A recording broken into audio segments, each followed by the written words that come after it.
Hi guys, இந்த வீடியோவில் வந்து பார்த்தீங்கன்னா நம்ம வந்து ஒரு முக்கியமான ஸ்விங் ட்ரேடிங் ஸ்ட்ராட்டஜி வந்து நான் உங்களுக்கு கம்ப்ளீட்டாக சொல்லித்தர போகிறேன்.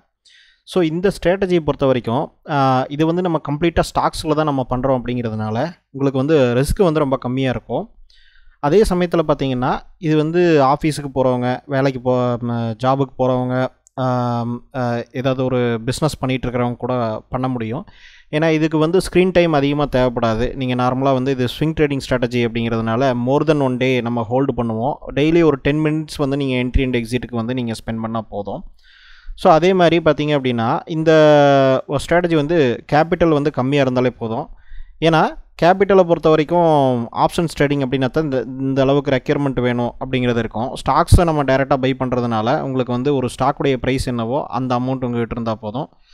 ஸோ இப்போது இந்த ஸ்ட்ராட்டஜி வந்து எப்படி ஒர்க் ஆகுது, இதுக்கு பின்னாடி இருக்கிற ரேஷ்னாலிட்டி என்ன, இது உடைய லாஜிக் என்ன, எதனால் இந்த ஸ்ட்ராட்டஜி நம்ம பில்டு பண்ணுறோம் அப்படிங்கிறத வந்து நம்ம பார்ப்போம். ஸோ ஃபஸ்ட்டு பார்த்தீங்க அப்படின்னா இந்த ஸ்ட்ராட்டஜியுடைய லாஜிக் அண்ட் ரேஷ்னாலிட்டி என்ன அப்படின்னா, இது வந்து ஒரு மொமெண்டம் ஸ்ட்ராட்டஜி அப்படின்னு சொல்லுவோம். ஏன்னா மொமெண்டம்னா என்ன அப்படின்னா கண்டினியூஸ் பையிங் ப்ரெஷர் வந்து ஒரு ஸ்டாக்கில் வந்து இருந்துகிட்டே இருக்கும். அதாவது வந்து ஒரு ஸ்டாக்குடைய ப்ரைஸ் வந்து இன்க்ரீஸ் ஆகிட்டே இருக்கும், கண்டினியூஸ் பையிங் ப்ரெஷர் இருக்கும். எப்பப்பெல்லாம் ஃபால் ஆகுதோ அந்த ஸ்டாக்கு அப்போல்லாம் எகெயின் வந்து பையர்ஸ் வருவாங்க. ஏன்னா அதை ஒரு ஆப்பர்ச்சுனிட்டியாக பார்ப்பாங்க. அந்த ஸ்டாக் வந்து கீழே விழுகுது அப்படிங்கும்போது, ப்ரைஸ் குறையுது அப்படிங்கும்போது அதை ஒரு ஆப்பர்ச்சுனிட்டியாக அவங்க பார்த்து திரும்பி அக்யூமுலேட் பண்ணுவாங்க.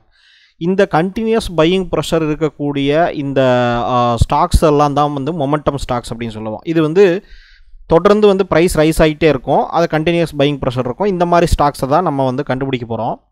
அதே மாதிரி பார்த்திங்கன்னா இந்த மொமெண்டம் இருக்கக்கூடிய இந்த ஸ்டாக்ஸில் தான் வந்து பார்த்திங்கன்னா பெஸ்ட்டு ப்ராஃபிட் வந்து நம்ம எடுக்க முடியும். காரணம் என்னென்னா ஒரு ஹையஸ்ட் ப்ராபிலிட்டி ஆஃப் ப்ராஃபிட்டும் இதில் தான் இருக்கும்.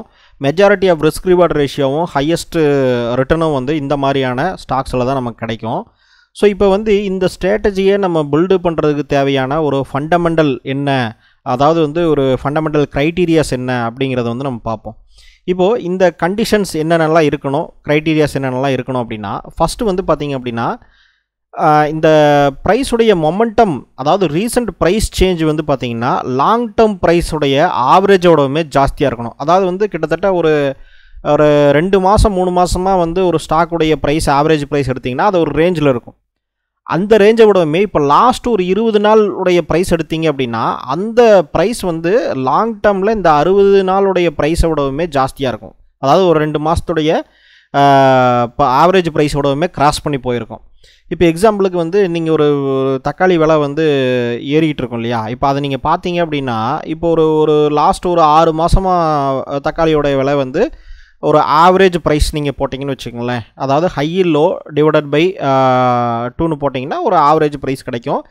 அதை வந்து லாங் டேர்மில் இப்போ ஒரு 6 மாதங்கும் போது அந்த 6 மாதத்துக்கு ஒவ்வொரு நாளும் அந்த ஆவரேஜ் ப்ரைஸ் என்ன இருக்கோ அதை divided by total number of days போட்டிங்கன்னா ஆவரேஜ் ப்ரைஸ் நமக்கு கிடைக்கும்.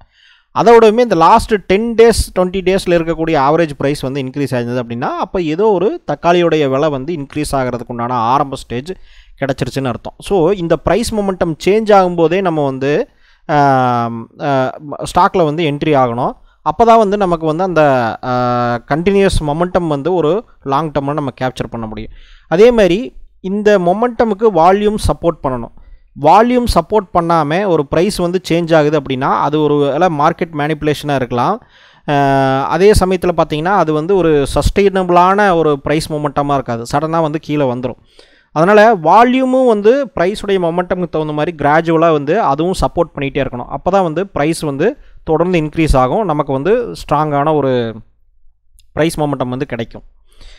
அதுக்கப்புறம் பார்த்திங்கன்னா இந்த மொமெண்டம் வந்து ரொம்ப ஸ்ட்ராங்காக இருக்கணும். அந்த மொமெண்டம் வந்து நீங்கள் ப்ரைஸ் இன்க்ரீஸ் ஆனாலும் வால்யூம் இன்க்ரீஸ் ஆனாலும் அந்த மொமெண்டம் வந்து ஸ்ட்ராங்காக இருக்குது அப்படிங்கிறத ப்ரீவியஸ் ப்ரைஸுடைய சேஞ்சை வச்சு கண்டுபிடிக்கணும். அதாவது ரேட் ஆஃப் சேஞ்ச் அப்படின்னு சொல்லுவோம். இப்போ வந்து ஒரு ப்ரைஸ் வந்து மூவ் ஆகுது அப்படின்னா அந்த ப்ரைஸ் வந்து சேஞ்ச் ஆகிற அந்த வேகம் ப்ளஸ் வந்து ப்ரீவியஸ் டேஸில் நடந்த சேஞ்சை விட எந்த மாதிரி வந்து வேகமாக நடந்திருக்கு அப்படிங்கிற அந்த சேஞ்சையும் வந்து சேர்த்து நம்ம பார்க்கணும். அப்போ தான் அந்த ட்ரெண்டு வந்து ஸ்ட்ராங்காக இருக்கா அப்படிங்கிறது நமக்கு தெரியும். அதே மாதிரி நம்ம என்ட்ரி அண்ட் எக்ஸிட் ஆகிறதுக்கு தகுந்த மாதிரி லிக்விடிட்டி வந்து இருக்கணும். இப்போ ஸ்டாக்கில் வந்து ரொம்ப கம்மியான லிக்விடிட்டி இருந்துச்சு அப்படின்னு கேட்டிங்கன்னா, வால்யூம் ரொம்ப கம்மியாக இருந்தது அப்படின்னாலும் நம்ம வந்து டக்குன்னு ஈஸியாக வந்து என்ட்ரி அண்ட் எக்ஸிட் ஆக முடியாது. ஸோ இது வந்து ஒரு ப்ராப்ளம். அதனால் வந்து நம்ம இதுவும் பார்த்துக்கணும். ஸோ இதுதான் வந்து பேசிக் ஃபிலாசபி ஆஃப் திஸ் ஸ்ட்ராட்டஜி அப்படின்னு சொல்லலாம். இந்த ஃபண்டமெண்டல் ஃபிலாசபியை வச்சு தான் நம்ம இந்த ஸ்ட்ராட்டஜியை பில்டு பண்ணுறோம். ஸோ இந்த ஸ்ட்ராட்டஜியோடைய ஃபார்முலா என்ன, அதாவது ஃபில்டர் ஃபார்முலா என்ன அப்படின்னு பார்த்தீங்கன்னா, ஃபஸ்ட்டு வந்து பார்த்தீங்கன்னா இதுதான் வந்து ரொம்ப இம்பார்ட்டண்ட்டு. இதை வேணால் ஒரு ஸ்க்ரீன்ஷாட் அடித்து வச்சுக்கோங்க. இப்போது டெய்லி க்ளோஸ், அதாவது வந்து டெய்லி சார்ட்டில் தான் நம்ம ட்ரேட் பண்ண போகிறோம், டே சார்ட்டில். இப்போ டெய்லி க்ளோஸ் ஆகக்கூடிய ப்ரைஸ் வந்து கிரேட்டர் தென் டெய்லி இஎம்ஏ 20 அப்படின்னு இருக்கணும். இந்த ஃபஸ்ட் பாயிண்ட்.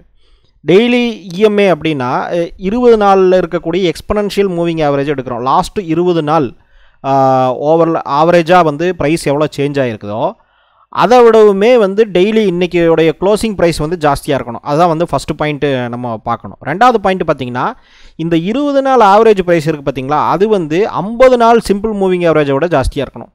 அதாவது வந்து 50 நாள், லாஸ்ட் 50 நாளுடைய ஆவரேஜ் ப்ரைஸ், இப்போ நான் அந்த தக்காளி எக்ஸாம்பிள் சொன்னது தான். இப்போ வந்து 50 நாளுடைய ஆவரேஜ் ப்ரைஸை விடவுமே லாஸ்ட் 20 நாளுடைய எக்ஸ்பனன்ஷியல் மூவிங் ஆவரேஜ் ப்ரைஸ் வந்து உங்களுக்கு வந்து ஜாஸ்தியாக இருக்கணும். இது வந்து ரெண்டாவது கண்டிஷன். அதுக்கடுத்து பார்த்திங்க அப்படின்னா, நான் மொமெண்டம் வந்து ஸ்ட்ராங்காக இருக்கணும் அப்படின்னு சொல்லியிருந்தேன் இல்லையா, அது வந்து ஆர்எஸ்ஐ மூலமாக நம்ம வெரிஃபை பண்ணுறோம். இந்த ஆர்எஸ்ஐ அப்படிங்கிறது வந்து one of the important indicators. அதே மாதிரி எனக்கு ஃபேவரட்டான ஒரு இண்டிகேட்டர். ஏன் சொல்கிறேன்னா, இண்டிகேட்டர்ஸ்க்கும் சிம்பிளாக நான் ஒரு விஷயம் சொல்கிறேன். இண்டிகேட்டர்ஸ்க்கும் ப்ரைஸ் ஆக்ஷனுக்கு என்ன வித்தியாசம்? நிறைய பேர் வந்து இண்டிகேட்டர் ஒர்க் ஆகாது, ப்ரைஸ் ஆக்ஷன் தான் ஒர்க் ஆகும். நிறைய பேர் ப்ரைஸ் ஆக்ஷன் ஒர்க் ஆகுது, ஸ்மார்ட் மணி கான்செப்ட் தான் ஒர்க் ஆகும். இந்த மாதிரி மாற்றி சொல்லுவாங்க. இவங்கெல்லாம் வந்து பார்த்திங்கன்னா பிகினர் ட்ரேடர்ஸ். இந்த மாதிரி யாரெல்லாம் வந்து இந்த இண்டிகேட்டர் ஒர்க் ஆகாது, ப்ரைஸ் ஆக்ஷன் தான் ஒர்க் ஆகும், ப்ரைஸ் ஆக்ஷன் ஒர்க் ஆகாது, இண்டிகேட்டர் தான் ஒர்க் ஆகும், இந்த மாதிரி சொல்கிறாங்களோ, இதை நான் நிறைய வீடியோவில் சொல்லியிருக்கேன். இவங்கெல்லாம் பிகினர் ட்ரேடர்ஸ் தான். இன்னும் அவங்க வந்து ஒரு மெச்சூரிட்டி லெவலுக்கு வரல அப்படிங்கிறத வந்து நம்ம தெளிவாக சொல்ல முடியும். ஸோ இப்போ வந்து என்ன அப்படின்னு கேட்டிங்கன்னா, இந்த விஷயத்தில் நான் என்ன சொல்கிறேன் அப்படின்னா, நீங்கள் ப்ரைஸ் ஆக்ஷன் அப்படிங்கிறது ஹியூமன் ஃபார்மேட். நம்ம வந்து ஹியூமன்ஸாக நம்ம பார்க்கும்போது ப்ரைஸ் ஆக்ஷன் அப்படிங்கிறது வந்து நம்ம கண்ணுக்கு தெரியும். ஈஸியாக பேட்டர்ன்ஸ் கண்டுபிடிச்சிக்கலாம். ஈஸியாக வந்து ப்ரைஸுடைய அப் ட்ரெண்டில் இருக்கா டவுன் ட்ரெண்டில் இருக்காங்கிறத சிம்பிளாக சொல்லிடலாம். ஆனால் இதே விஷயத்தை நீங்கள் கம்ப்யூட்டருக்கு சொல்லி தரும்போது எப்படி சொல்லி தருவீங்க?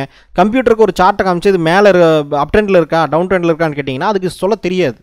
அப்போது அதுக்கு நீங்கள் கோடிங் பண்ணும்போது நீங்கள் ஒரு லாஜிக் அப்ளை பண்ணி தான் நீங்கள் கோடிங் பண்ண முடியும். இப்போ ஃபார் எக்ஸாம்பிளுக்கு வந்து ஸ்விங்குடைய லோவும் ஹையும் கண்டுபிடிக்க சொன்னால் நம்ம பார்க்கும்போது சார்ட்டில் பார்க்கும்போது ஈஸியாக தெரியும் ஸ்விங்குடைய ஹை லோவும். ஆனால் கம்ப்யூட்டருக்கு வந்து தெரியவே தெரியாது, ஸ்விங்குங்கிறது என்னங்கிறதே அதுக்கு தெரியாது. அப்போது ஒரு அப் ட்ரெண்டில் இருக்கிற ப்ரைஸ்னால் அப்போ நம்ம என்ன லாஜிக்கில் நம்ம கொடுப்போம் அப்படின்னா, ப்ரோக்ராமிங் பண்ணுறவங்க, அதாவது வந்து சாஃப்ட்வேர் டெவலப்மெண்ட்டில் ஐடியில் இருக்கிறவங்களுக்கு மோஸ்ட்லி இந்த விஷயங்கள் ஈஸியாக புரியும். நீங்கள் புரியலனால சிம்பிளாக இதை தெரிஞ்சுக்கங்க. ஏன்னா இந்த லாஜிக் தெரிஞ்சுக்கிட்டால் தான் நீங்கள் அந்த மாதிரி வந்து ஒரு புரிதல் இல்லாமல் பேசிகிட்டு இருக்கிறவங்ககிட்ட இருந்து தப்பிக்க முடியும். அதாவது கம்ப்யூட்டருக்கு வந்து நீங்கள் சொல்லித்தரணும்னா, இப்போ இன்றைக்கி இருக்கக்கூடிய டேவுடைய ஹை வந்து ப்ரீவியஸ் டேவுடைய ஹையை விடவுமே ஜாஸ்தியாக இருந்தது அப்படின்னா என்ன அர்த்தம்? இது ப்ரீவியஸ் டேயுடைய ஹை கேண்டிலை விடவுமே இன்றைக்கி இருக்கக்கூடிய ஹை கேண்டில் ஜாஸ்தியாக இருக்குன்னு அர்த்தம். அப்போது ப்ரீவியஸ் டேவுடைய ஹை கேண்டில் வந்து அதுக்கு முன்னாடி இருக்கிற 1 - என்னங்கிற மாதிரி நம்ம க்ரியேட் பண்ணிக்குவோம். அப்போது இந்த மாதிரி நம்ம ஒரு ஃபார்முலா மாதிரி நம்ம டிஃபைன் பண்ணால் தான் கம்ப்யூட்டருக்கு புரியும். அப்போது ப்ரைஸ் ஆக்ஷனை நம்ம ஒரு ஃபார்முலா பண்ணி அந்த ஃபார்முலா மாதிரியான டெரிவேஷனை நம்ம வந்து கம்ப்யூட்டர்ஸ் கொடுத்து அந்த அல்காரிதம் எழுதும்போது தான் கம்ப்யூட்டர்ஸ் வந்து தெளிவாக ஓகே இவன் இதை தான் சொல்ல வரான், அதனால் இதை தான் நம்ம கொடுக்கணும் அப்படிங்கிறது தெரியும். இப்போது இதுதான் வந்து ப்ரைஸ் ஆக்ஷனுக்கும் ஒரு இண்டிகேட்டர்ஸ்க்கு வித்தியாசம். அதே மாதிரி ப்ரைஸ் ஆக்ஷனில் நம்ம கண்ணில் பார்க்கும்போது நிறைய பேட்டர்ன்ஸ் பார்க்குறோம். ஆனால் கம்ப்யூட்டர்ஸ்க்கு நீங்கள் எழுதும்போது நீங்கள் என்ன எழுதி கொடுத்துருக்கீங்களோ அது மட்டும்தான் அது காமிக்கும். அதனால தான் இண்டிகேட்டர்ஸ் அப்படிங்கிறது லேகிங் அப்படின்னு நம்ம சொல்கிறோம். அப்போ இண்டிகேட்டரை மட்டுமே வச்சு நம்ம பண்ணக்கூடாது, அதுக்குன்னு ஒரு செட் ஆஃப் லாஜிக் நம்ம வச்சுக்கணும், காம்பினேஷன் ஆஃப் இண்டிகேட்டர்ஸை வச்சுக்கணும், அதே மாதிரி காம்பினேஷன் ஆஃப் ப்ரைஸ் ஆக்ஷனையும் நம்ம வச்சு ட்ரேட் பண்ணலாம். இப்போ இண்டிகேட்டரை ப்ராப்பராக யூஸ் பண்ண தெரியணும். ப்ராப்பராக யூஸ் பண்ண தெரியலனா ப்ரைஸ் ஆக்ஷனும் ஒர்க் ஆகாது, இண்டிகேட்டரும் ஒர்க் ஆகாது, ஃபண்டமெண்டலும் ஒர்க் ஆகாது. ஓகேங்களா, எதுவுமே ஒர்க் ஆகாது. அதனால் ப்ராப்பராக யூஸ் பண்ண தெரியறதா ரொம்ப முக்கியம். இப்போ வந்து அடுத்த பாயிண்ட் வந்து ஆர்எஸ்ஐ இப்போ டெய்லி ஆர்எஸ்ஐ வந்து நம்ம 51 0 to 100 அப்படிங்கிறதா ஆர்எஸ்ஐயோடைய பாயிண்ட் ஹை அண்ட் லோ. அப்போது 50ங்கிறது வந்து மிட் பாயிண்ட்டு. ஸோ இந்த 50க்கு மேலே ஆர்எஸ்ஐ கிராஸ் ஆகும்போது தான் ஆர்எஸ்ஐயோடைய ஸ்ட்ரென்த், அந்த ரிலேட்டிவ் ஸ்ட்ரென்த் இண்டெக்ஸுங்கிறத அந்த ஸ்ட்ரென்த் வந்து ஸ்ட்ராங்காக இருக்கும். அதுக்காக தான் 51 அப்படின்னு சொல்லி நான் போட்டிருக்கேன். ரெண்டாவது பாயிண்ட் வந்து டெய்லி ஆர்எஸ்ஐ பிலோ 70. இப்போ அதுக்கடுத்து வந்து பார்த்திங்கன்னா திருப்பி டெய்லி ஆர்எஸ்ஐ பிலோ 17 போட்டிருக்கேன். இது வந்து தப்பு, இந்த ரெண்டும் ஒரே பாயிண்ட் தான் இது. ஸோ ஜஸ்ட் நீங்கள் இந்த பாயிண்ட் இக்னோர் பண்ணிக்கோங்க. டெய்லி ஆர்எஸ்ஐ பிலோ 70 கீழே இருக்கணும். ஏன்னா ஆர்எஸ்ஐ எபோவ் 51க்கு மேலே இருக்கணும், அதே சமயத்தில் பிலோ 70 கீழே இருக்கணும். இப்போ அந்த ரெண்டு பாயிண்ட் ஒரே பாயிண்ட் தான் இது, அதை நீங்கள் இக்னோர் பண்ணிங்க, ஒரு பாயிண்ட் மட்டும் எடுத்துக்கங்க. ஏன் 70 கீழே இருக்கணும் அப்படின்னு சொல்கிறோம் அப்படின்னா, RSIங்கிறது வந்து அந்த 70க்கு மேலே போகும்போது 100க்கு ரீச் ஆகுது அப்படின்னா 90, 95 இந்த மாதிரி ரேஞ்சில் போகுது அப்படின்னா RSI வந்து ஆல்ரெடி ஓவர்பாட் ஜோனுக்கு ஓவர்பாட் ஜோனுக்கு போயிடுச்சு அப்படிங்கிற மாதிரியான அர்த்தம். அப்போது ப்ரைஸ் மேபி ரீட்ரேஸ்மெண்ட் ஆகிற சான்ஸ் இருக்குது. அந்த ட்ராப்பில் போய் நம்ம மாட்டிடக்கூடாதுங்கிறதுக்காக நம்ம வந்து பிலோ 70 கீழே இருக்கணும் அப்படிங்கிறத நம்ம எடுத்துக்கிறோம். இப்போ பார்த்தீங்கன்னா அடுத்த பாயிண்ட் வந்து டெய்லி வால்யூம். ஏன்னா நம்ம சொல்லியிருக்கோம் வால்யூம்ங்கிறது சப்போர்ட் பண்ணணும் அப்படின்னு. டெய்லி வால்யூம் வந்து ப்ரீவியஸ் டே வால்யூமோட ஜாஸ்தியாக இருக்கணும். அதே மாதிரி வீக்லி வால்யூமும் வந்து பார்த்திங்கன்னா ப்ரீவியஸ் வீக் வால்யூமோட ஜாஸ்தியாக இருக்கணும். அப்போ கண்டினியூஸ் மொமெண்டம் வந்து வால்யூம்லேயும் இருக்குதா அப்படிங்கிறத பார்க்குறோம். அதே சமயத்தில் லிக்விடிட்டிக்காக 50,000 குவான்டிட்டிக்கு மேலே ட்ரேட் ஆகக்கூடிய ஷேர்ஸ் மட்டும்தான் நம்ம எடுக்கிறோம். இதெல்லாம் கண்டிஷன்ஸ். அதுக்கடுத்து பார்த்திங்கன்னா ஃபில்டர் பண்ணும்போது நம்ம வந்து பர்சன்டேஜ் ஆஃப் சேஞ்ச், இப்போ ஃபில்டர் பண்ணும்போது நிறைய ஸ்டாக்ஸ் வரும், அதை நான் காமிக்கிறேன். பர்சன்டேஜ் ஆஃப் சேஞ்ச் வந்து 0க்கு மேலே இருக்கணும். அதாவது வந்து அட்லீஸ்ட் அன்றைக்கி வந்து ஒரு 0.5% கெயின் ஆகிருக்கணும் ப்ரைஸ், அதாவது இருக்கணும். அதே சமயத்தில் 4%, 5% போயிடக்கூடாது. ஏன்னா அது வந்து ரீட்ரேஸ்மெண்ட் ஜோனுக்கு திரும்பி எகைன் வந்து அடுத்த நாளே வந்து திரும்பி கீழே வரதுக்கு வாய்ப்பு இருக்குது. அதனால் வந்து நம்ம அதிகபட்சம் 1.6%க்கு பிலோ இருக்கணும். அதாவது கெயின் ஆகிருக்கு அப்படின்னா கூட அன்றைக்கி அந்த ஸ்டாக் வந்து அதிகபட்சம் 1.6% தான் இருக்கணும், அதுக்கு மேலே போயிடக்கூடாது. அந்த மாதிரி ஸ்டாக்ஸை மட்டும் நம்ம ஃபில்டர் பண்ணுறோம்.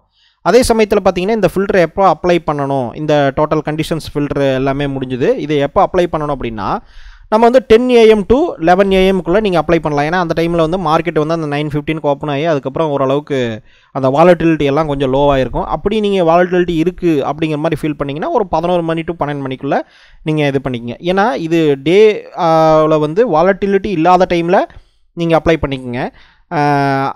ஏன்னா மோர் தென் ஒன் டே நம்ம ஹோல்டு பண்ணுறதுனால நமக்கு வந்து அந்த ப்ராப்ளம் கிடையாது. அதாவது வந்து ஃபுல்லாக வந்து அன்னைக்கு இந்த நாளில் இந்த டைமுக்கு தான் எடுக்கணும் அப்படிங்கிற டைமிங் கிடையாது, மோர் தென் ஒன் டே நம்ம ஹோல்டு பண்ணுறதுனால. அதே சமயத்தில் பார்த்தீங்கன்னா இது பட்ஜெட் நாளைக்கு முன்னாடியோ இல்லை வந்து ஈவெண்ட் டேக்கு முன்னாடி ஆட் பண்ணாதீங்க. ஸோ அது ரொம்ப முக்கியம். ஸோ இப்போ வந்து நீங்கள் அடுத்து வந்து நீங்கள் என்ன பண்ணணும், இந்த கண்டிஷன்ஸ் எல்லாம் நீங்கள் வந்து க்ரியேட் பண்ணணும். அதுக்கு வந்து charting.com அப்படின்னு சொல்கிற இந்த வெப்சைட்டுக்கு நீங்கள் போய்க்கணும். இந்த வெப்சைட்டுக்கு போனீங்க அப்படின்னா இந்த மாதிரி ஒரு பேஜ் வரும். அதில் வந்து கிரியேட் ஸ்கேன் அப்படின்னு கொடுத்தீங்கன்னா இந்த பேஜ் வந்து ஓப்பன் ஆகும். இதில் வந்து ஆல்ரெடி நான் இந்த ஸ்கேன்ஸ் எல்லாம் க்ரியேட் பண்ணி வச்சுருக்கேன், அதனால் வந்து உங்களுக்கு இது தெரியுது. இப்போ வந்து நீங்கள் க்ரியேட் பண்ணும்போது எம்டியாக தான் இருக்கும். நீங்கள் ப்ளஸ் சிம்பிள் இருக்கும், இந்த ப்ளஸ் சிம்பிளை வந்து நீங்கள் கிளிக் பண்ணிங்க அப்படின்னா ஒவ்வொரு ஃபில்டராக நீங்கள் க்ரியேட் பண்ணிக்கலாம். இப்போ நான் ப்ரீவியஸாக சொன்ன கண்டிஷன்ஸ் எல்லாமே பார்த்தீங்கன்னா இந்த ஃபில்டரில் வந்து அப்ளை பண்ணி நான் க்ரியேட் பண்ணி வச்சுருக்கேன். இதோடைய லிங்க் வந்து நான் இந்த வீடியோவோட டிஸ்கிரிப்ஷனில் கொடுக்குறேன், செக் பண்ணி பாருங்கள்.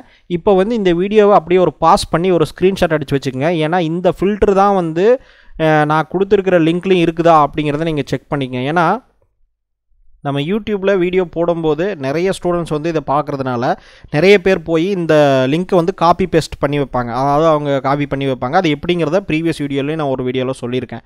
அப்படி பார்க்கும்போது என்னென்னா நிறைய ஃபில்டர் வந்து சேம் நேமில் வந்து ஆட் ஆயிடுது. நானே அதை ரீசெண்டாக தான் பார்த்தேன். நிறைய ஃபில்டர் வந்து நிறைய ஸ்டூடெண்ட்ஸ் போய் பண்ணுறதுனால அது ஒரே நேமில் ஆட் ஆயிடுது. ஸோ நீங்கள் வந்து அந்த ஃபில்டர் நீங்கள் செக் பண்ணாலும் ஒரு தடவை இந்த ஸ்க்ரீன்ஷாட்டோடையே செக் பண்ணிக்கோங்க, இந்த ஃபில்டர் தான் எக்ஸாக்டாக அப்ளை ஆகிருக்கா, இந்த கண்டிஷன்ஸ் தான் அதில் இருக்கா அப்படிங்கிறது. சப்போஸ் ஃபில்டர் க்ரியேட் பண்ணுறதா இருந்தாலும் நான் இன்னொரு வீடியோ ரெஃபரன்ஸுக்கு சொல்கிறேன், அதை நீங்களே பார்த்தீங்க அப்படின்னா எப்படி க்ரியேட் பண்ணுறதுன்னு சொல்லலாம், உங்களுக்கே தெரிஞ்சிடும். இப்போ வந்து நம்ம இந்த மாதிரி அப்ளை பண்ணதுக்கப்புறம் நமக்கு ஃபில்டர் பண்ண ஸ்டாக்ஸ் இந்த மாதிரி நமக்கு கீழே வரும், நிறைய ஸ்டாக்ஸ் வரும். நம்ம வந்து இனிஷியலாக வந்து அந்த 1.6% கெயின் இருக்குது இல்லையா, அந்த கெயின் பார்ட்டை மட்டும்தான் நம்ம அதிலிருந்து நம்ம ஃபில்டர் பண்ணிக்கிறோம் டிசெண்டிங் ஆர்டரில். இப்போ வந்து நிறைய ஸ்டாக்ஸ் வந்து நமக்கு வரும். அதில் வந்து நம்ம வந்து என்ன பண்ணணும் அப்படின்னு கேட்டிங்கன்னா, எப்படி நம்ம ஸ்டாக்ஸை நம்ம ஃபில்டர் பண்ணுறோம் அப்படிங்கிறதுல தான் இம்பார்ட்டண்டான விஷயம் இருக்குது. நம்ம வந்து இந்த ஸ்ட்ராட்டஜியில் ஃபஸ்ட்டு 1.6% கெயினிலிருந்து நம்ம ஃபில்டர் பண்ணி எடுத்துக்கிட்டோம் அப்படின்னா ஃபஸ்ட்டு 5 ஸ்டாக்கை நீங்கள் செலக்ட் பண்ணணும். இதுதான் வந்து சிம்பிளான மெத்தட். ஆனால் இப்போது இந்த இதில் பார்த்தீங்க அப்படின்னாலே, இந்த வீடியோவில் பார்த்தீங்கனாலே இந்த ஸ்க்ரீன்ஷாட்டில் மொத்தம் 22 ஸ்டாக்ஸ் வந்து ஃபில்டர் ஆகிருக்கு. இதுக்கு மேலே ஃபில்டர் ஆகிருக்கு. நான் இந்த 5 ஸ்டாக் தான் நம்ம சூஸ் பண்ணுறோங்கிறதுனால நம்ம இந்த ஸ்க்ரீன்ஷாட் போட்டிருக்கேன். இப்போ வந்து நான் கண்ணில் டக்குன்னு பார்க்கும்போது எனக்கு தெரிய ஸ்டாக் என்னன்னு கேட்டிங்கன்னா நாட்கோ ஃபார்மா அப்படிங்கிறது பார்த்தீங்க அப்படின்னா உங்களுக்கு எந்த இடத்துல இருக்குதுன்னு பாருங்கள். ஜஸ்ட் வந்து 14வது ஸ்டாக் பார்த்தீங்கன்னா நாட்கோ ஃபார்மா அப்படிங்கிற ஸ்டாக் இருக்குது. அதுவும் அதுக்கடுத்து 20வது ஸ்டாக் கேட்வே டிஸ்ட்ரி பார்க் அப்படிங்கிற ஸ்டாக்கும் இருக்குது. இந்த 2 ஸ்டாக் ஏன் என் கண்ணுக்கு தெரியுது அப்படின்னா, இப்போ வந்து நம்ம ஃபண்டமெண்டல் அனலைசிஸ் பண்ணுறோம், மார்க்கெட்டில் ரிசர்ச் பண்ணுறோம், தொடர்ந்து பண்ணிக்கிட்டே இருக்கோம். அப்படிங்கும்போது எனக்கு டக்குன்னு பார்க்கும்போது இந்த 2 ஸ்டாக்கையும் நான் ஆல்ரெடி வந்து ஃபண்டமெண்டலாக ரிசர்ச் பண்ணி வேல்யூஷன் பண்ணி வச்சுருக்கேன். அதனால் இந்த நாட்கோ ஃபார்மா அண்டர் வேல்யூடு ஸ்டாக்ஸாக இருந்திருக்குது என்னுடைய பேஸ்ட் ஆன் வேல்யூஷன் படி. அப்போது நான் சூஸ் பண்ணும்போது டக்குன்னு பார்த்தீங்கன்னா இந்த 2 ஸ்டாக்கை ஆட் பண்ணிக்குவேன். டோட்டலாக 5 ஸ்டாக் செலக்ட் பண்ணோம். அந்த 5ல் இந்த 2ஐயும் நான் ஆட் பண்ணிக்குவேன், மற்றதை ரிமூவ் பண்ணிக்குவேன், மீதி 3 வேறு செலக்ட் பண்ணிக்குவேன். அப்போது எனக்கும் உங்களுக்கும் மற்ற இந்த வீடியோ பார்த்துட்டு இருக்கிற மற்ற ட்ரேடர்ஸ்க்கும் எல்லாத்துக்குமே என்ன டிஃப்ரெண்ட்டு, ஒரே ஸ்ட்ராட்டஜி நம்ம யூஸ் பண்ணுறோம் அப்படின்னா எல்லாத்துக்கும் எப்படி ஒரே ரிட்டர்ன் வருமா அப்படிங்கும்போது அந்த return change plus successful scenario அப்படிங்கிறது இந்த மாதிரி சின்ன சின்ன விஷயங்களில் தான் நமக்கு வந்து தெரியும். இப்போ இந்த எக்ஸ்பீரியன்ஸ் இருக்கிறதுனால நான் இந்த மாதிரி 2 ஸ்டாக்கை நான் சூஸ் பண்ணுறேன். இப்போது நீங்கள் வந்து பிகினராக இருக்கீங்க அப்படின்னா ஃபஸ்ட்டு 5 ஸ்டாக்கை நீங்கள் சூஸ் பண்ணிக்கலாம். அதுதான் வந்து நம்மளுடைய பேசிக் க்ரைட்டீரியா. ஆனால் இப்போ நீங்கள் உங்களுக்கு அந்த நாலேஜ் இம்ப்ரூவ் ஆகும்போது, உங்களுக்கு எக்ஸ்பீரியன்ஸ் வரும்போது இந்த மாதிரி செலக்டிவாக நீங்கள் சூஸ் பண்ணும்போது இன்னும் ப்ராபிலிட்டி உங்களுக்கு ஹையாக இருக்கும், இன்னும் ப்ராஃபிட்டபிலிட்டி ஜாஸ்தியாக இருக்கும். ஸோ இதுதான் வந்து ரொம்ப முக்கியமான ஒரு டிஃப்ரென்ஸு. இப்போது ஃபார் எக்ஸாம்பிளுக்கு நான் எப்படி நாட்கோ ஃபார்மாவையும் இதையும் சூஸ் பண்ணுறேன் அப்படின்னு கேட்டிங்கன்னா, இப்போது நம்மளுடைய பிளாட்ஃபார்ம் investors.tamil.com அப்படிங்கிற பிளாட்ஃபார்மில் என்னுடைய ப்ரீமியமான கோர்சஸ் டீச்சிங் எல்லாம் வந்து நான் அதில் சொல்லிக் கொடுத்துருக்கேன். எல்லா கோர்சஸும் நான் சொல்லிக் கொடுத்துருக்கேன். இப்போ எக்ஸாம்பிளுக்கு இந்த ஈக்விட்டி வேல்யூஷன் மாஸ்டரி அப்படின்னு சொல்லி ஒரு கோர்ஸ் நான் மென்ஷன் பண்ணியிருக்கேன் பாருங்கள் இந்த வீடியோவில். இந்த கோர்ஸில் நம்ம வந்து ஒரு ஸ்டாக்கை வந்து வேல்யூஷன் எப்படி பண்ணுறது அப்படிங்கிறத நம்ம கொடுத்துருக்கோம். இந்த பிளாட்ஃபார்ம் பொறுத்த வரைக்கும் நீங்கள் எல்லா வீடியோவுமே பார்த்துக்கலாம். சப்ஸ்கிரிப்ஷன் பிளான் தான், எல்லா கோர்ஸுமே பார்த்துக்கணும். ஏன்னா ஒரு கோர்ஸை மட்டுமே ஒரு ஸ்ட்ராட்டஜி மட்டுமே சொல்லித்தரதில் எனக்கு நம்பிக்கை கிடையாது.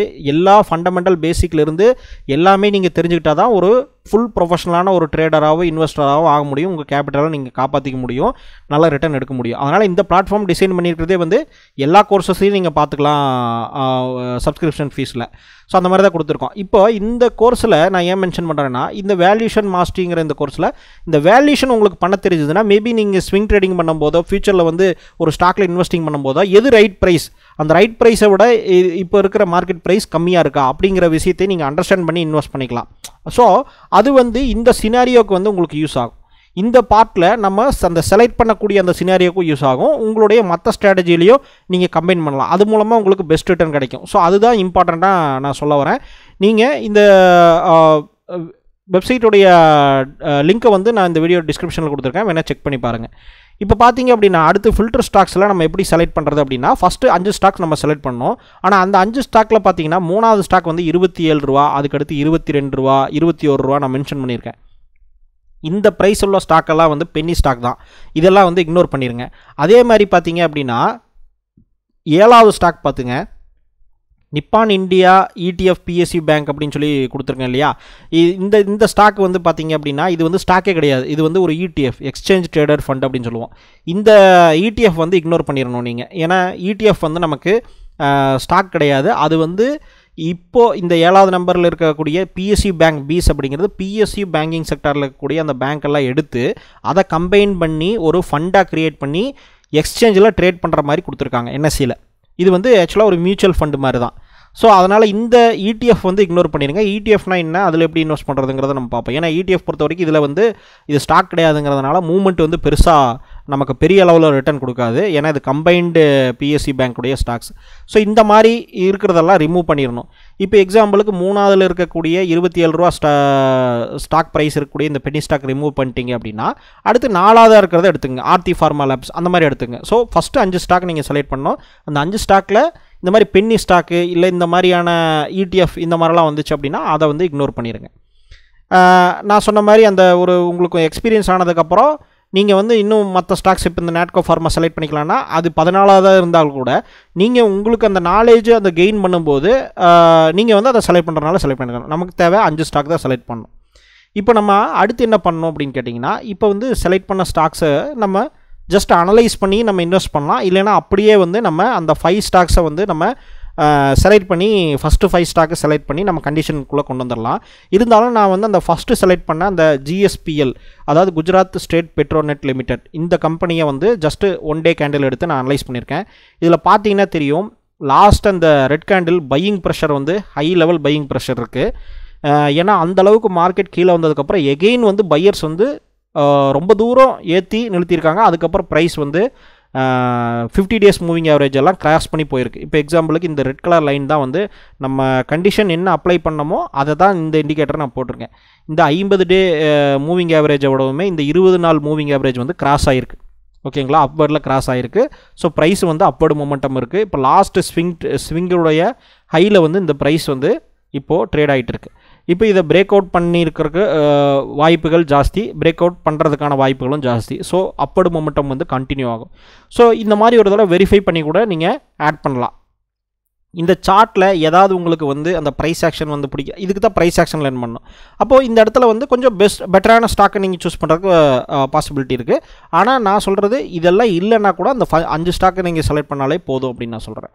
சரி, இப்போ இதெல்லாம் நம்ம செலக்ட் பண்ணிட்டோம் அப்படின்னா, நம்ம அந்த ஃபஸ்ட் 5 ஸ்டாக்கை செலக்ட் பண்ணிட்டோம் அப்படின்னா அடுத்து என்ன பண்ணணும், என்ட்ரி என்ன பண்ணணும் அப்படிங்கிட்டிங்கன்னா, ஃபஸ்ட் அந்த remove Penney stocks, ETF, micro gap இதெல்லாம் ரிமூவ் பண்ணிடணும். அதுக்கப்புறம் பார்த்தீங்கன்னா இந்த 5 ஸ்டாக் செலக்ட் 5 ஸ்டாக் அப்படிங்கிற அந்த 5 ஸ்டாக்கை நம்ம செலக்ட் பண்ணிக்கிறோம். அதுக்கடுத்து இந்த 5 ஸ்டாக்லேயும் ஈக்குவல் கேபிட்டல் போடணும். அதாவது 10,000 உங்கள்கிட்ட கேபிட்டல் இருக்குது அப்படின்னா ஒவ்வொரு ஸ்டாக்லேயும் 2,000 நம்ம வந்து அலோகேட் பண்ணோம் அப்படின்னா கிட்டத்தட்ட 20% அலோகேஷன், கேபிட்டல் அலோகேஷன் அதை வந்து நம்ம பண்ணணும்.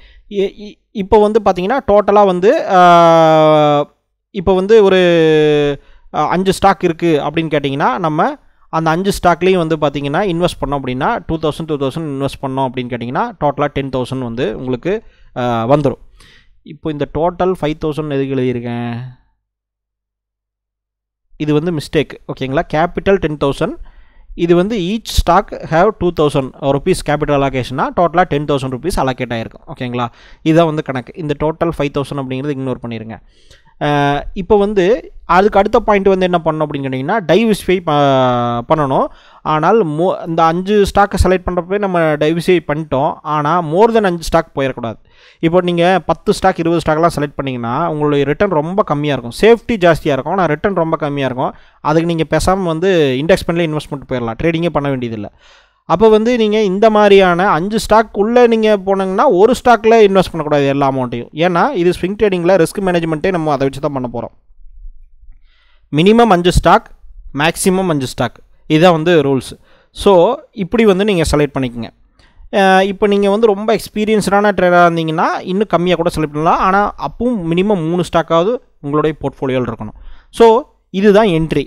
இந்த என்ட்ரி எடுத்ததுக்கப்புறமா நீங்கள் வந்து இந்த 5 ஸ்டாக்கையும் உங்களுடைய போர்ட்ஃபோலியோவில் ஆட் பண்ணியிருப்பீங்க, ஹோல்டிங் பண்ணியிருப்பீங்க டோட்டலாக. இப்போ எக்ஸிட் என்ன பண்ணணும் அப்படின்னு கேட்டிங்கன்னா ஸ்டாப் லாஸ் வந்து எந்த ஸ்டாக்குமே போடக்கூடாது. நீங்கள் என்ன பண்ணணும் அப்படின்னா போர்ட்ஃபோலியோவுடைய டோட்டல் ரிட்டர்ன் அதுதான் வந்து உங்களுடைய ஸ்டாப் லாஸாக இருக்கும். இப்போது 5 ஸ்டாக்கையும் சேர்த்து டோட்டலாக வந்து ஒரு ரிட்டர்ன் காமிச்சிட்ருக்கும் டெய்லியும். இப்போ வந்து டோட்டலாக ஒரு 500 ரூபா ப்ராஃபிட் வந்திருக்கலாம், 200 ரூபா ப்ராஃபிட் வந்துருக்கலாம். அது வந்து பர்சன்டேஜ் கணக்கில் பார்த்தா 1%, 2% உங்களுக்கு காமிச்சிட்ருக்கலாம். அதாவது பாசிட்டிவில் இருந்தது அப்படின்னா நீங்கள் வந்து இந்த ஸ்டாக் வந்து பாசிட்டிவில் இருந்தது, அந்த போர்ட்ஃபோலியோ ரிட்டர்ன் வந்து டோட்டலாக பாசிட்டிவில் இருந்தது அப்படின்னா நீங்கள் எதுவுமே பண்ணாதீங்க, ஸ்டாப் லாஸ் எதுவுமே போடக்கூடாது. போர்ட்ஃபோலியோ ரிட்டர்ன் வந்து பாசிட்டிவில் இருந்ததுன்னா எதுவுமே பண்ணக்கூடாது. ஒருவேளை போர்ட்ஃபோலியோ ரிட்டர்ன் வந்து நெகட்டிவில் இருந்தது அப்படின்னு கேட்டிங்கன்னா நீங்கள் அந்த 5 ஸ்டாக்கில் செக் பண்ணி பாருங்கள். ஏதோ ஒரு ஸ்டாக் 2 ஸ்டாக் வந்து ரொம்ப அதிகமான நெகட்டிவ் ரிட்டர்ன் கொடுத்துட்ருக்கோம். இந்த என்டையர் போர்ட்ஃபோலியோவே அந்த 2 ஸ்டாக் தான் கெடுத்துட்ருக்கோம் மேபி பாசிபிளி. அப்போது அந்த ஸ்டாக் எதுன்னு கண்டுபிடிச்சா அதை மட்டும் ரிமூவ் பண்ணிடுங்க. ரிமூவ் பண்ணிட்டு எகெயின் போர்ட்ஃபோலியோ அப்படியே கண்டினியூ பண்ணுங்கள். இதை மட்டும் நீங்கள் பண்ணுங்கள். இப்போ அடுத்து பார்த்தீங்க அப்படின்னா ஹோல்டிங் பீரியட் வந்து 1 month to 1 week to 1 month இதில் இருக்கலாம். இப்போது எந்த அளவுக்கு இந்த போர்ட்ஃபோலியோவை நீங்கள் கண்டினியூ பண்ண முடியுமோ அந்த அளவுக்கு கண்டினியூ பண்ணிக்கிட்டே போயிட்டு இருக்கணும். அந்த ப்ராஃபிட்டை வந்து ட்ரெயில் பண்ணிக்கிட்டே இருக்கணும். சரிங்களா, அதாவது எவ்வளோ ப்ராஃபிட் இருக்கோ அந்த நாள் கணக்கு கிடையாது, இத்தனை நாள் தான் க்ளோஸ் பண்ணணும் அப்படின்னு. நீங்கள் எந்த அளவுக்கு அதிகமான ப்ராஃபிட்டை வந்து கேப்சர் பண்ணுறீங்களோ அந்த போர்ட்ஃபோலியோ அந்த லாங் டேர்மில் அதை மெயின்டைன் பண்ணுங்கள். அது 1 வீக் to 1 மந்த் கூட போகலாம், சம்டைம்ஸ் வந்து 1 மந்த்துக்கு மேலே கூட போகலாம். சரிங்களா, அது வந்து நீங்கள் எவ்வளோ ப்ராஃபிட் கிடைச்சாலும் அதில் இருக்கிற ஃபுல் ப்ராஃபிட் எடுக்கிற வரைக்கும் அந்த போர்ட்ஃபோலியோவை க்ளோஸ் பண்ணாதீங்க. இதுதான் வந்து இம்பார்ட்டண்டான ரூல். இப்போது இந்த போர்ட்ஃபோலியோ சரி நான் எப்போ தான் க்ளோஸ் பண்ணுறது, ஒரு வேளை க்ளோஸ் பண்ணுங்கிற சுச்சுவேஷன் வந்ததுன்னா என்ன பண்ணணும் அப்படின்னு கேட்டிங்கன்னா, இப்போ வந்து ஒரு வேளை நீங்கள் வாங்கினதுக்கப்புறம் எல்லா ஸ்டாக்குமே மைனஸில் போகுது அப்படின்னா உங்களுடைய ஹோல் போர்ட்ஃபோலியோ, ரேர் கேஸ் தான் அது, உங்களுடைய ஹோல் போர்ட்ஃபோலியோவுடைய ஸ்டாப் லாஸ் என்ன அப்படின்னா டோட்டலாக 5% வச்சுக்கலாம். இப்போ வந்து நீங்கள் 5% லாஸ் வச்சுருக்கீங்க அப்படின்னா நீங்கள் வந்து டோட்டலாக உங்களுடைய என்டையர் போர்ட்ஃபோலியோவுமே -5% நெட் ரிட்டன் அப்படின்னு காமிக்கும். அதாவது -5% லாஸில் இருக்குது. இப்போது அந்த மாதிரியான டைமில் வந்து நீங்கள் என்ன பண்ணணும் அப்படின்னு கேட்டிங்கன்னா என்டையர் போர்ட்ஃபோலியோவுமே நீங்கள் எக்ஸிட் பண்ணிடுவீங்க. அப்போது -5% ஸ்டாப் லாஸ் டோட்டல் போர்ட்ஃபோலியோக்கு நீங்கள் வைக்கிறீங்க அப்படின்னா, அப்போ நீங்கள் ஒருவேளை அந்த போர்ட்ஃபோலியோ பாசிட்டிவில் போய் நீங்கள் கண்டினியூ பண்ணுறீங்க அப்படின்னா அட்லீஸ்ட் 1:2 நீங்கள் எடுக்கணும். அதாவது 10% ரிட்டர்னாவது எடுக்கணும். அப்போது நீங்கள் க்ளோஸ் பண்ணுற மாதிரி இருந்தால் கூட, இந்த 1 வீக் to 1 மந்த் ட்ரெயில் பண்ணாமல் க்ளோஸ் பண்ணுற மாதிரி இருந்தால் கூட நீங்கள் என்ன பண்ணணும் அப்படின்னு கேட்டிங்கன்னா, அந்த 1:2 அதாவது அந்த 5% நீங்கள் லாஸு வச்சுருக்கீங்க ரிஸ்க் அப்படின்னா 10%ஆவது அச்சீவ் பண்ணிட்டு தான் நீங்கள் வெளியே வரணும். அப்போது அந்த 1:2 வச்சுக்கோங்க. மேக்ஸிமம் நீங்கள் 1:3 கூட வச்சுக்கலாம், அது உங்களுடைய இஷ்டம், சரிங்களா? ஆனால் நீங்கள் எந்த லாஸ் அக்செப்ட் பண்ணுறீங்களோ அதிலிருந்து 2 மடங்காவது உங்களுடைய ப்ராஃபிட் இருக்கணும் அப்படிங்கிறதா நம்மளுடைய இம்பார்ட்டண்ட் நோட்டு. நீங்கள் வந்து ட்ரையல் பண்ணுறீங்க அப்படின்னா அது வந்து எப்படி 1:10 வந்தால் நீங்கள் 1:2 வந்துச்சுன்னா அச்சீவ் பண்ணிக்கங்க, அதாவது 10% வந்துச்சுன்னா அச்சீவ் பண்ணிக்கோங்க, புக் பண்ணிக்கங்க. அப்படி இல்லைன்னா 1:3 ட்ரையல் பண்ணிகிட்டே போயிட்டு இருக்கலாம். ஆனால் மினிமம் வந்து 1:2 வந்து நீங்கள் ஃபாலோ பண்ணணும். நீங்கள் ட்ரையல் பண்ணுறீங்களோ இல்லையோ மினிமம் 1:2 நீங்கள் ஃபாலோ பண்ணணும். அப்போ தான் உங்களுக்கு வந்து பெட்டர் ரிட்டர்ன் கிடைக்கும், லாங் டேர்மில் சக்ஸஸ்ஃபுல்லாக பண்ண முடியும். ஸோ இதுதான் வந்து இம்பார்ட்டண்ட்டான எக்ஸிட் ஸ்ட்ராட்டஜி. இப்போ பார்த்தீங்கன்னா இந்த வீடியோவில் வந்து charting.comல எப்படி அப்ளை பண்ணுறது அப்படிங்கிறத வந்து நான் லைவாக காமிச்சிருக்க மாட்டேன். ஆனால் இப்போ இந்த வீடியோவில் மென்ஷன் பண்ணியிருக்கிற வீடியோவில் நீங்கள் டிஸ்கிரிப்ஷன்லேயே லிங்க் கொடுத்துருக்கேன். அதில் வந்து லைவாக எப்படி இந்த ஃபில்டர் அப்ளை பண்ணணும் அப்படின்னு சொல்லி நான் கொடுத்துருக்கேன். அதே சமயத்தில் இந்த ஸ்ட்ராட்டஜியும் வந்து ஒரு இம்பார்ட்டண்டான ஸ்ட்ராட்டஜி நம்ம சேனலில் இருக்குது. இதோடைய லிங்க் நான் கொடுத்துருக்கேன். அந்த வீடியோ பார்த்தீங்கன்னா சார்ட்டிங்கில் எப்படி லைவாக அப்ளை பண்ணுறது அப்படிங்கிறதே நான் கொடுத்துருக்கேன். அதை பார்த்து நீங்கள் தெரிஞ்சுங்க. அதே சமயத்தில் அதுவும் ஒரு இம்பார்ட்டண்டான ஸ்ட்ராட்டஜி அப்படிங்கிறதுனால நீங்கள் அதையும் வந்து லேர்ன் பண்ணிக்கலாம். ஆனால் அது வந்து ஆப்ஷன்ஸில் எடுப்போம், அதனால் ரிஸ்க்கும் ஜாஸ்தி, ரிட்டர்னும் ரொம்ப ஜாஸ்தியாக இருக்கும் ஸ்டாக் ஆப்ஷன்ஸில். ஆனால் நீங்கள் இம்பார்ட்டண்ட்டாக நோட் பண்ணிக்கங்க, ஸ்டாக் ஆப்ஷன் வந்து லிக்விடிட்டி ரொம்ப கம்மியாக இருக்கும். அதனால் கேர்ஃபுல்லாக இருந்துக்குங்க. உங்களுக்கு அந்த ரிஸ்க் தேவையில்லைன்னா அதை எடுக்காதீங்க, இந்த ஸ்ட்ராட்டஜியை கூட நீங்கள் யூஸ் பண்ணிக்கங்க. இல்லை அப்படின்னா அந்த ஸ்ட்ராட்டஜி நீங்கள் பார்த்தீங்கன்னா நிறைய விஷயங்கள் கற்றுக்கலாம். அதனால் அந்த ஸ்ட்ராட்டஜி நீங்கள் பார்த்துக்குங்க. இந்த வீடியோலேயே டிஸ்கிரிப்ஷனில் லிங்க்கு நான் கொடுத்துருக்கேன், இந்த ஸ்ட்ராட்டஜியோட லிங்க்கும் நான் கொடுத்துருக்கேன், எல்லா லிங்க்கும் நான் கொடுத்துருக்கேன்.